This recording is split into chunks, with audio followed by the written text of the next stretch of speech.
Hello everyone. Welcome back to our channel, Canada Immigration. We hope you're doing great.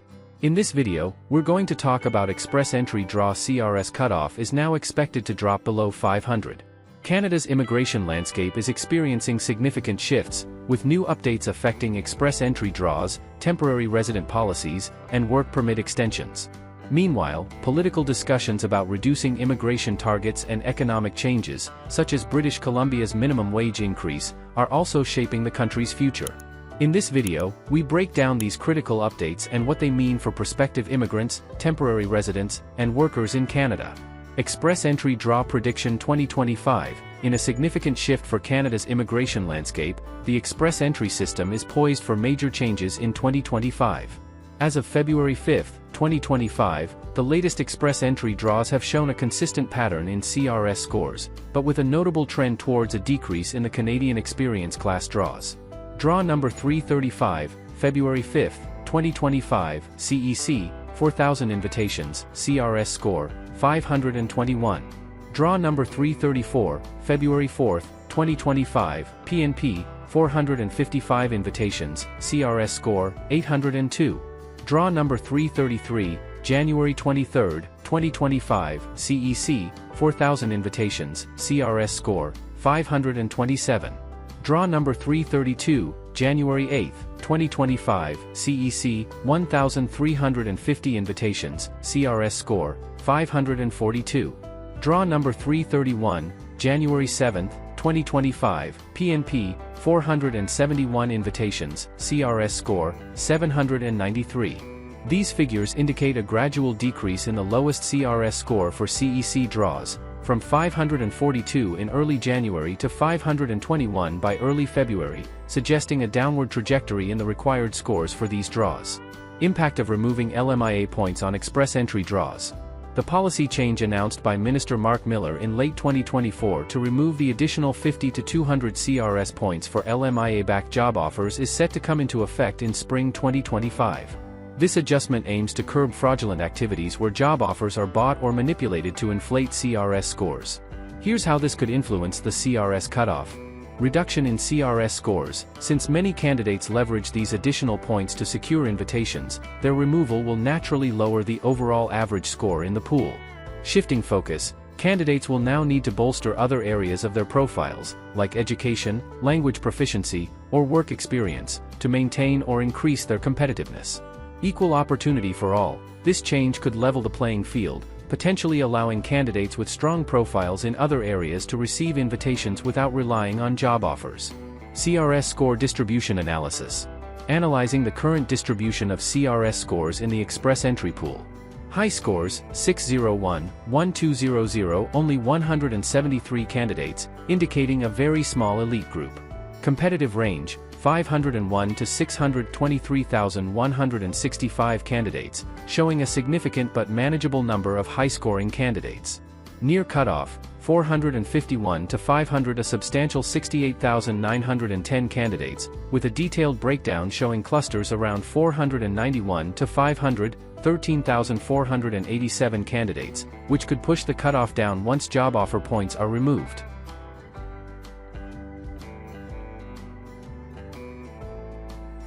With the removal of job offer points, the scores of many candidates will decrease, particularly those who had been relying on these points. When will CRS cutoff drop below 500? Given the current trends and the upcoming policy change. Immediate impact. Post-spring 2025, we can expect an immediate impact where scores of many candidates drop by at least 50 points. This would shift the current cutoff of around 520 for CEC draws closer to the 470 to 480 range initially, provided that IRCC continues with a similar size of draws and after regular intervals. Gradual decline. As candidates adjust their strategies and focus on improving other CRS components, the pool's average score might stabilize or even decrease further. Prediction. Based on the data, the CRS cutoff could potentially drop below 500. Optimistic scenario. By late spring to early summer 2025, if the pool's composition shifts significantly due to the policy change and candidates' adjustments. Conservative estimate, by mid to late summer 2025, Considering the time it takes for candidates to adapt to the new scoring system and for new profiles to enter with potentially lower scores, IRCC keeps sending bi-weekly CEC invitations of 3,000 or more. Strategic implications for applicants. Boost other areas. Applicants should focus on enhancing language skills, gaining more relevant work experience, or obtaining provincial nominations for a significant CRS boost. Stay informed. Continuous monitoring of express entry draws and updates from IRCC will be crucial for strategic planning. Prepare for fluctuations. The CRS cutoff might fluctuate as the system adjusts to the new reality without LMIA points, making it vital for potential immigrants to be prepared for a range of scenarios. The removal of CRS points for LMIA-backed job offers in the express entry system is set to significantly alter the dynamics of Canada's immigration process in 2025. With the current data and trends, we can cautiously predict that the CRS cutoff score will likely drop below 500 by mid to late 2025 if not sooner, depending on how quickly candidates adapt to the new rules. This change not only aims at curbing fraud but also reshapes how candidates approach their express entry applications, potentially opening doors for a broader range of skilled workers to achieve their Canadian dream. When will the next express entry draw be? The next express entry draw is expected to be announced on February 18, 2025. New Canada rules to cancel temporary resident documents. Canada has introduced stringent new rules for the cancellation of temporary resident documents in a groundbreaking move to safeguard its borders and maintain the integrity of its immigration system. These new changes by Immigration, Refugees and Citizenship Canada empower officers with new powers to cancel electronic travel authorizations, temporary resident visas, work, and study permits under specific circumstances. Official context: enhancing security and integrity. On February 12, 2025, IRCC announced amendments to the Immigration and Refugee Protection Regulations, which were officially published in the Canada Gazette 2. The primary aim is to give Immigration and Border Services officers clearer and more robust authority to act when there are issues with temporary resident documents. Reasons for temporary visa cancellation include ineligibility or inadmissibility, if a person's circumstances change, making them no longer eligible or admissible for entry into Canada, e.g., providing false information, criminal history, or death. Risk of overstay, if an officer believes that the individual might not leave Canada by the end of their authorized stay. Document issues, if the document is lost, stolen, destroyed, or abandoned. Change in status, when someone becomes a permanent resident or is deceased. Administrative errors, if the document was issued mistakenly. Understanding the changes with scenarios. Imagine you've applied for a visa to visit Canada for a holiday. Under the new rules. Scenario 1, if after obtaining your visa or after entering Canada, you get convicted of a crime that would make you inadmissible, your visa could be cancelled. Scenario 2, suppose you've been granted a study permit and you enter Canada, but later, it's discovered that your educational institution isn't recognized or closed down. Your permit could be revoked if you're no longer eligible to study. Scenario 3, if you lose your passport with your visa or ETA, or if it's stolen, these documents could be cancelled to prevent misuse by others. Scenario 4, if you decide to become a permanent resident of Canada, your previous temporary documents, like work or study permits, would be cancelled since you're now on a pathway to permanent residency. Scenario 5, if there was an error in issuing your document, like a clerical mistake, it could be cancelled or corrected. Strategies for temporary residents to navigate these new rules. For those currently in Canada or planning to come, here are strategies to navigate these new regulations. Stay informed, regularly check the IRCC website or subscribe to updates for any changes in policy or procedures that might affect your status. Maintain good standing, ensure all information provided to IRCC is accurate. Any change in status, like marriage, job change, or address, should be reported promptly. Example, if you've had a change in your criminal record or health condition, update your records with IRCC to prevent unexpected visa cancellations. Plan for contingencies. Document security, always keep your documents safe. If they're lost or stolen, report this immediately to the police and IRCC for a replacement or cancellation of lost documents to avoid identity theft. Overstay avoidance, if you're nearing the end of your visa, apply for an extension well in advance. If you're unsure about your stay, consult with an immigration lawyer for options like applying for permanent residency if eligible. Understand your rights, if your visa is cancelled, you have the right to know why. You might be eligible to appeal or reapply if the cancellation was due to an administrative error. Legal assistance. Consulting with an immigration lawyer can provide clarity on whether you can challenge the cancellation or if there are pathways to re-enter Canada under different terms. Compliance with visa terms. Adhere strictly to the terms of your visa or permit. For instance, if your study permit includes conditions about course load, meet them to avoid issues. Implications for travelers and residents. These regulations aim to enhance border security, ensuring only those who meet Canada's entry requirements cross its borders, reducing potential security risks. Maintain program integrity, preventing the exploitation of visa programs through fraudulent means or overstaying. Protect public safety, quickly addressing situations where a person might become a threat due to new information or changed circumstances. The broader impact on Canada's immigration landscape. Security at the forefront. This move is part of a broader initiative to secure borders while maintaining Canada's welcoming stance towards legitimate visitors, students, and workers. Economic and social benefits. By ensuring the integrity of its immigration system, Canada aims to continue attracting the talent and visitors it needs to thrive economically and culturally, without compromising on security. Potential for legal challenges. There might be cases where individuals or groups challenge these cancellations, leading to legal scrutiny, which could refine or alter how these new powers are used. Canada's latest immigration policy shift underscores a commitment to safeguarding its borders while continuing to be a land of opportunity. These changes aim to balance openness with security, ensuring that Canada remains a safe, desirable destination for those who come with good intentions and meet the necessary criteria. For temporary residents, staying informed, compliant, and proactive in managing your immigration status can help navigate these new rules effectively. Extend your stay in Canada legally after work permit expiry. As Canada announces significant adjustments to its immigration target for the years 2025 to 2027 and aiming at reducing the temporary resident population, many individuals with expiring work permits are exploring alternative ways to remain in the country. One such avenue is transitioning to visitor status through a visitor record which confers a legal status. Here's a comprehensive guide to help navigate this transition. What is a visitor record? A visitor record extends your legal stay in Canada beyond your work permit's expiration date, but it does not allow you to work or study. Here's how it differs from a temporary resident visa. Visitor record, valid only within Canada, does not permit re-entry if you leave the country, except under the contiguous territory rule for short trips to the US or St. Pierre and Miquelon. Temporary resident visa, a document for re-entering Canada after travel abroad but does not extend your stay within Canada. Applying for a visitor record. 1. Timing is crucial, so apply before your work permit expires. This ensures you maintain your legal status under what is known as maintained status or implied status. 2. Application procedure. Use the IRCC secure account. Avoid confusion by using your IRCC account to submit the VR application. Applying through the IRCC portal for a TRV will not serve your purpose. 3. Demonstrating temporary intent. Strong ties to your home country. Provide evidence like property deeds, family connections, or job offers back home. Financial stability. Show bank statements or proof of financial support to assure you can sustain yourself without employment. Departure plan. A clear, documented plan showing your intention to leave Canada once your visitor status ends. Maintained, implied, status. Once you apply for a VR, you can legally stay in Canada under maintained status until a decision is made. However, you cannot work. If your intent is to switch from a work to visitor status, you must stop working once your work permit expires. Legal nuances and regulations. IRPR sections 183(5) and 186(u) address the extension of stay and conditions under which you can remain in Canada.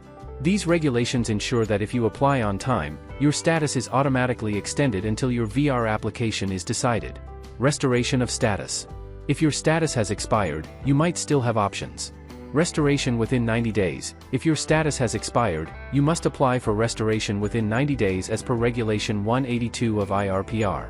This application must be perfect, complete, and include the $200 restoration fee per applicant, along with other applicable fees. Important note, not all non-compliance scenarios qualify for restoration. For example, study permit holders who are no longer enrolled or actively pursuing their studies at a designated learning institution under Regulation 220.1(1) are not eligible for restoration of student status. Consultation. If you find yourself in this situation, booking a consultation with an immigration expert is crucial to ensure your application is handled correctly. Navigating from a work permit to visitor status in Canada requires understanding the nuances of immigration law, particularly around the use of a visitor record. This video provides a comprehensive overview to help you maintain legal status in Canada while you plan your next steps, whether it's returning home or seeking further Canadian residency options. For deeper insights or personalized advice, especially regarding restoration, consider consulting immigration experts or further educational resources like TRV courses or intent letter guides. Frequently asked questions. Can you work after my work permit expires while awaiting a visitor record decision? No, the visitor record does not allow you to work.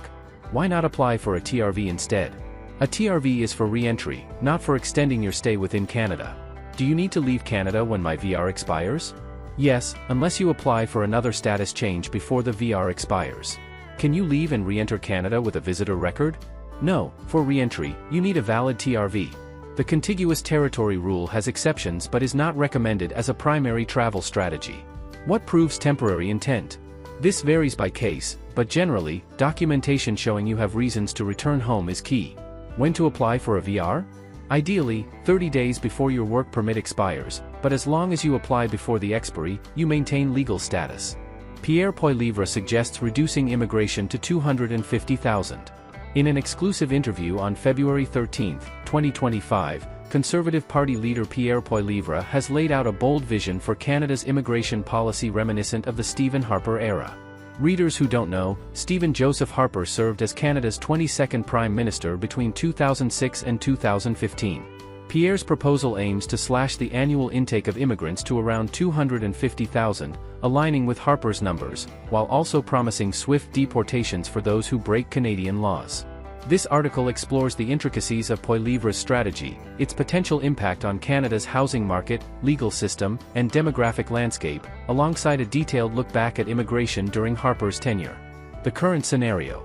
Canada's immigration policy has seen a significant increase in permanent resident admissions over the years, although targets for 2025 are now reduced from 500,000 to 395,000.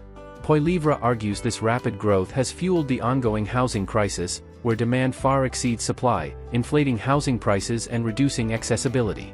Return to Harper-era immigration levels. Poilievre's plan echoes the immigration levels maintained during Stephen Harper's administration from 2006 to 2015. Harper's numbers. During Harper's tenure, Canada's annual immigration was generally between 200,000 and 250,000, which was consistent with the levels maintained over the previous 4 decades. Economic class. The focus was heavily on economic immigrants, with programs like the Canadian Experience class gaining prominence, which favored those already integrated into Canada's labour market. Family class. There was a noticeable shift towards reducing the number of family class immigrants, including a move toward super visas for parents and grandparents, which allowed visits but not permanent residency. Refugees. While the overall number of refugees remained comparable to previous governments, the approach was more selective, emphasizing private sponsorship over government-assisted programs. Proposed formula. Poilievre suggests a new immigration formula based on the previous year's home construction rates, aiming for a balance where the country does not import more people than it can house. Addressing the housing crisis.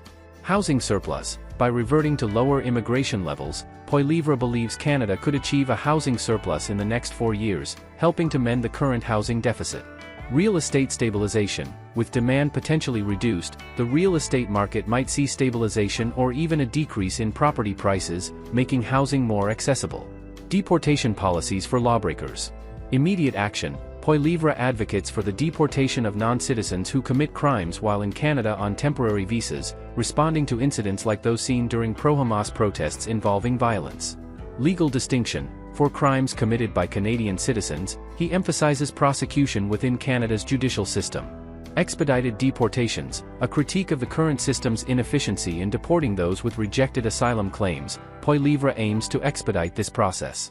Selective retention. While generally advocating for stricter controls, he recognizes the value of retaining some illegal immigrants who have integrated well, like skilled workers contributing to tech hubs such as Kitchener-Waterloo. Refugee policy overhaul. Last in, first out. Inspired by efficiency drives, Poilievre proposes a system where the most recent arrivals have their claims processed first, reducing the window for false claims and thus, the backlog. Resource efficiency. This policy could lead to significant savings in public expenditure on legal proceedings, housing, and welfare for those whose claims are ultimately denied. Economic, political, and social implications. Labor market effects. Lower immigration might lead to short-term labor gaps unless domestic training or technological solutions are ramped up. Social dynamics. A reduction in new arrivals could change Canada's cultural landscape, potentially affecting diversity but also integration and community cohesion. Diverse opinions. The policy might find favor among those concerned with housing affordability and public safety, but critics could argue it narrows Canada's global appeal and humanitarian commitment. Public sentiment. Understanding public opinion through polls would be key, especially in light of housing concerns and community safety.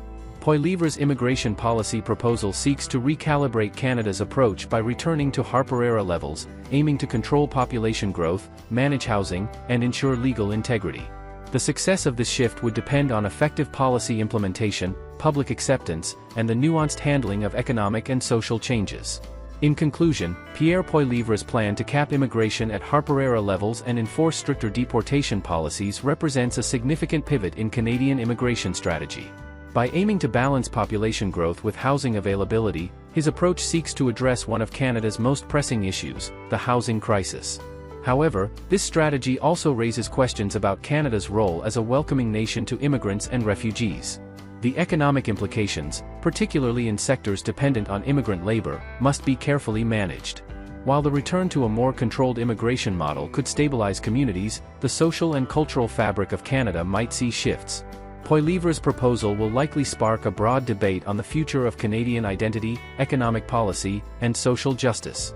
The effectiveness of these policies will hinge on public support, economic outcomes, and the ability to integrate those already in Canada. As Canada stands at this crossroads, the coming years will test the resilience and adaptability of its immigration system. New minimum wage in British Columbia effective June 1st. British Columbia's provincial government has announced a significant minimum wage increase slated to take effect on June 1, 2025. This decision, unveiled by the Ministry of Labour, will raise the general minimum wage by 45 cents, from $17.40 to $17.85 per hour. While this adjustment may seem modest at first glance, it represents a 2.6% increase aimed at helping the province's lowest-paid workers cope with the relentless inflation pressures. This change is part of a broader legislative shift introduced in spring 2024 through amendments to the Employment Standards Act, which now mandates annual wage hikes tied to economic conditions. The announcement has reignited conversations about affordability, poverty reduction, and economic fairness in British Columbia, a province known for its stunning landscapes and, increasingly, its sky-high cost of living. In this in-depth exploration, we'll unpack the details of this policy change, its implications, and the larger context of living wages in BC. A closer look at the minimum wage increase. The 45 cents hourly increase may not sound like much, but for workers earning the minimum wage, it can make a tangible difference. For someone working a standard 40-hour week, this translates to an additional $18 per week, or roughly $936 annually before taxes. While this boost won't catapult workers into financial security, it's a step toward easing the burden of rising costs. This adjustment isn't limited to the general minimum wage. The increase will also apply to specific categories of workers, including residential caretakers, live-in home support workers, camp leaders, and those employed in app-based ride-hailing and delivery services sectors that have become increasingly vital in the gig economy.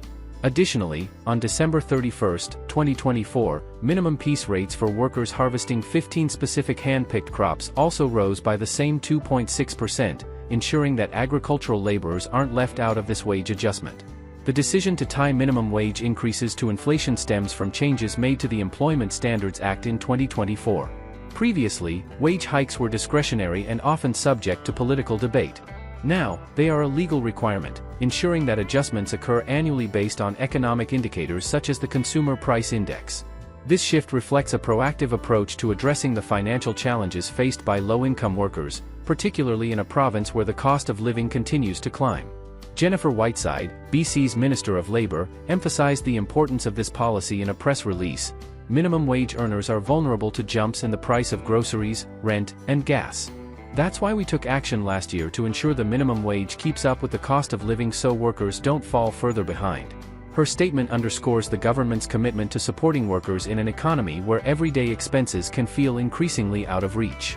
Why this matters: the rising cost of living in BC. British Columbia is a province of contrasts. It boasts breathtaking natural beauty, a thriving tech sector, and a reputation as one of Canada's most desirable places to live. However, it's also home to some of the highest living costs in the country, particularly in urban centers like Vancouver and Victoria. According to recent data, Metro Vancouver consistently ranks among the most expensive regions in Canada for housing, with average rents for a one-bedroom apartment exceeding $2,000 per month in many areas. Beyond housing, the costs of groceries, transportation, and childcare have also surged. Inflation, which has been a persistent challenge across Canada, has hit BC residents hard. The price of essentials like bread, meat, and gasoline has risen sharply in recent years, eroding the purchasing power of low-income households. These increases can make the difference between paying rent and providing food for minimum wage workers. The Ministry of Labour framed the wage increase as part of a broader strategy to address these challenges.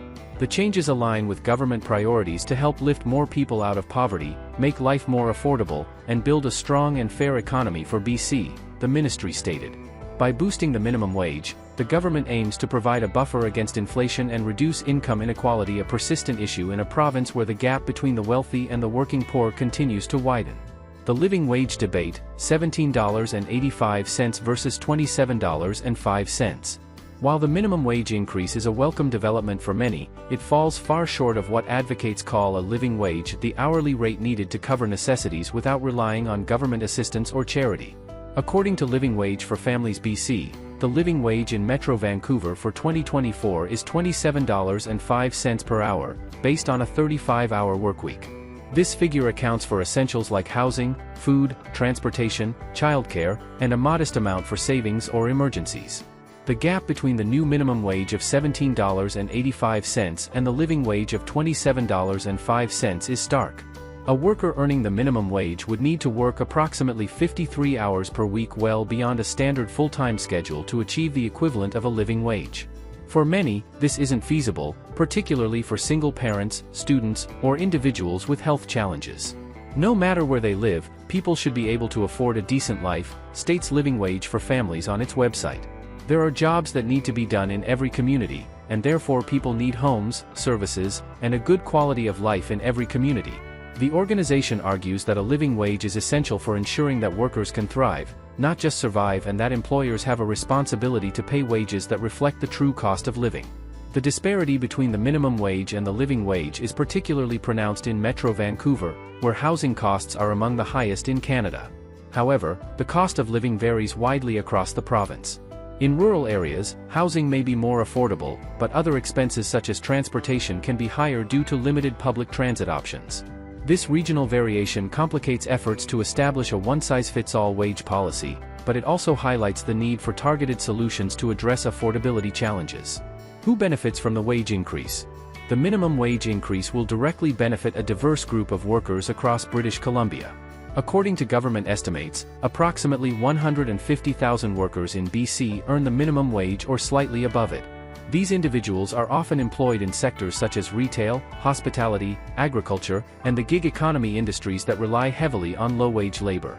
For residential caretakers and live-in home support workers, the wage hike provides a small but meaningful boost to their earnings. These workers, who often provide essential care to vulnerable populations, have historically been underpaid relative to the value of their work.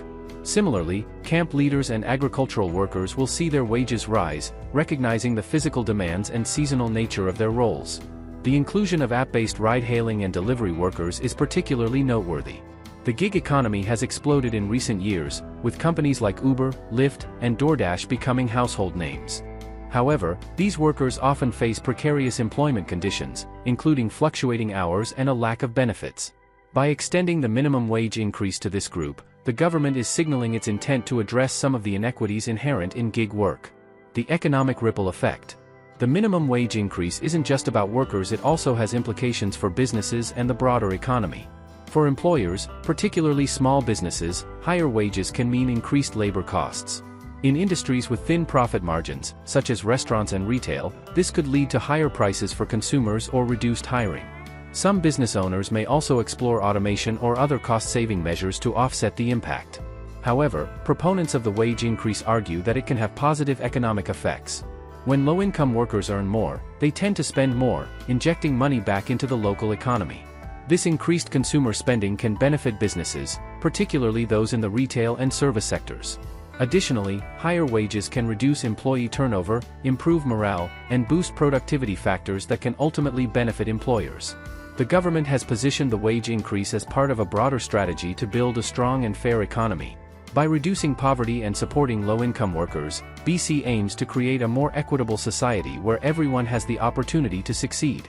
However, critics argue that the increase is too small to achieve these lofty goals, particularly in the face of rising living costs, regional variations and rural challenges.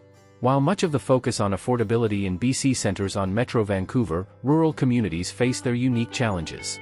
In areas like the Okanagan, the Kootenays, and northern BC, housing costs may be lower than in Vancouver, but other expenses can be higher. For example, limited public transit options often force residents to rely on personal vehicles, driving up the cost of transportation. Similarly, access to affordable childcare and healthcare can be limited in rural areas, placing additional financial strain on families. The minimum wage increase applies uniformly across the province, but its impact varies depending on local conditions. In rural communities, $17.85 per hour may go further than it does in Vancouver, but it still falls short of a living wage in many cases. This raises questions about whether a province-wide minimum wage is sufficient or whether region-specific policies are needed to address the diverse needs of BC residents.